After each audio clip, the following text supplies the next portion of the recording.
Assalamualaikum warahmatullahi wabarakatuh. Apa kabar semuanya para penikmat channel Tobat 100% yang saya cintai dan selalu dirahmati oleh Allah Subhanahu wa taala. Pastinya saya selalu mendoakan kalian semua semoga panjang umur, sehat sekeluarga, banyak rezeki, dijauhkan dari segala bentuk musibah dan diberkahi hidupnya oleh Allah Subhanahu wa taala. Amin amin ya rabbal alamin. Pada kesempatan kali ini saya akan memberikan sebuah penjelasan mengenai bacaan yang diharamkan dalam sholat yang justru mendapatkan dosa, yang diambil dari berbagai sumber. Bacaan apa saja yang boleh dan dilarang dalam sholat? Benarkah ada bacaan ketika dibaca bisa membuat kita berdosa? Saat sholat ada bacaan yang wajib kita baca seperti Al-Fatihah di setiap rakaatnya. Ada juga bacaan sunnah seperti surat-surat pendek Al-Quran yang dibacakan di 2 rakaat pertama. Lalu bisakah kita menambahkan doa-doa pribadi yang sifatnya duniawi? Syekh Ali Jum'ah punya jawabannya. Dikatakannya orang yang sholat boleh membaca zikir dan sholat selama tidak bertentangan dengan hadis dan Al-Quran. Pendapat ini didasarkan pada argumen Imam Ibnu Hajar Al-Asqalani yang berkata, Imam Ibnu Hajar dalam Fathul Bari saat menjelaskan sabda Nabi mengenai doa yang dibaca setelah tasyahud, kemudian orang itu dipersilahkan berdoa dengan sesuatu yang mengagumkan dirinya dan orang itu pun berdoa. Berdoa memohon untuk kebaikan duniawi boleh-boleh saja. Doa-doa yang bersifat duniawi misalnya dilancarkan rezekinya, segera bertemu jodohnya, untuk meminta keturunan itu boleh dilakukan. Hal ini juga dibenarkan oleh Imam Al-Baji dalam Al-Muttaqa Syarah Al-Muwatta. Beliau berkata, hal ini sebagaimana Imam Malik berkata, tidak masalah berdoa dalam sholat maktubah dan dengan bentuk doa sesuai yang dikehendaki, baik berupa doa ukhrawi ataupun duniawi, baik yang sesuai dengan doa dari Al-Quran ataupun mengarang sendiri. Bacaan yang diharamkan dalam sholat. Fenomena menambahkan bacaan dalam sholat pernah dilakukan oleh Ibnu Umar.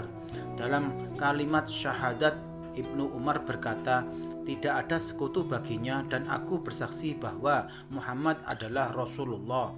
Kita mungkin sudah melakukan sholat selama puluhan tahun, tapi ternyata ada fakta penting yang harus kita ketahui mengenai surat-surat yang dibaca setelah Al-Fatihah. Dalam sholat, selama ini mungkin kita terbiasa membaca surat pendek tanpa memperhatikan urutannya. Ternyata hal ini berbeda dengan yang dilakukan oleh Rasulullah SAW. Beliau sangat jarang membaca surat yang pendek kecuali dalam perjalanan. Saat sholat subuh, Rasulullah SAW terbiasa membaca surah Qaf pada rakaat pertama dan surat Ar-Rum pada rakaat kedua. Beliau juga pernah membaca surah At-Takwir dan surah Az-Zalzalah. Nabi Muhammad SAW memilih membaca surah yang tergolong panjang ketika sholat. Hal ini pernah dialami sendiri oleh salah seorang sahabat dari Abu Sa'id Al-Khudri. Ia berkata, suatu ketika sholat zuhur ditunaikan, terus seseorang pergi ke perkampungan Baqi dan ia melaksanakan aktivitasnya di sana. Kemudian ia berwudu lalu mendatangi jamaah sholat dan Rasulullah SAW masih berada pada rakaat pertama karena saking panjangnya apa yang beliau baca. Hadis riwayat Muslim. Pemilihan surat yang dibaca secara berurutan. Selain itu Rasulullah SAW memilih surat secara berurutan. Hal ini dibenarkan oleh Imam Nawawi dalam kitab At-Tibyah. Beliau mengatakan bahwa Al-Quran tak semata-mata disusun secara berurutan, namun ada hikmah di balik hal tersebut. Karena itu sudah sepatutnya ketika kita membacanya mesti berurutan. Hal ini juga berlaku ketika sholat. Misalnya membaca surah Al-Baqarah di rakaat pertama, kemudian di rakaat kedua membaca surah Al-Imran, begitu seterusnya. Bagaimana jika pada rakaat pertama kita membaca surah An-Nas? Imam Nawawi meriwayatkan buat sebagian ulama mengatakan setelah membaca surah An-Nas dilanjut dengan surah Al-Baqarah pada rakaat kedua. Lalu bagaimana jika ada orang yang setelah membaca surah An-Nas di rakaat pertama kemudian malah membaca surah Al-Ikhlas di rakaat kedua?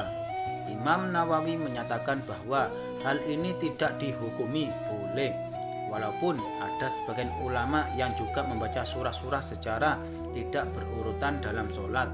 Namun sebagian lainnya tetap tidak menyukai orang yang membaca Al-Quran tanpa memperhatikan urutan. Ada pengecualian dalam membaca surah Al-Quran secara berurutan dalam sholat. Surat yang dianjurkan dibaca pada sholat tertentu. Sebab ada beberapa surah yang dianjurkan untuk dibaca pada sholat-sholat tertentu. Misalnya, sholat subuh pada hari Jumat disunahkan membaca surah As-Sajdah pada rakaat pertama dan surah Al-Insan di rakaat kedua. Beda lagi ketika kita sedang mengajarkan anak menghafal surah-surah pendek. Boleh urutannya dimulai dari surah An-Nas dan berlanjut sampai di surah Ad-Duha. Cara tersebut memudahkan anak-anak untuk menghafal. Saat sholat jamaah, imam akan membaca surah Al-Fatihah, kemudian dilanjutkan dengan surah-surah pendek yang dipilih. Bagaimana jika surah yang dibaca itu tidak kita hafal? Apa yang harus kita lakukan? Makmum tugasnya adalah mengikuti imam. Saat imam membaca salah satu surah dalam Al-Quran, setelah membaca Al-Fatihah, makmum cukup mendengarkan saja. Namun ada pengecualian ketika imam membaca surah At-Tih. Hal ini dijelaskan dalam hadis Rasulullah SAW. Ketika imam membaca ayat terakhir, bukanlah Allah hakim yang seadil-adilnya. Maka makmum menjawab, saya menyaksikan hal itu. Hadis riwayat Abu Daud dan At-Tirmizi. Dalam sholat kita sudah diperintahkan untuk mengikuti cara sholat Rasulullah SAW. Kerjakanlah sholat sebagaimana kalian melihatku melakukannya. Hadis riwayat Bukhari. Itulah penjelasan dari saya yang diambil dari berbagai sumber. Semoga bermanfaat untuk kita ke depannya dan semakin mempertebal keimanan kepada Allah SWT. Amin amin ya rabbal alamin. Sekian, terima kasih. Wassalamualaikum warahmatullahi wabarakatuh.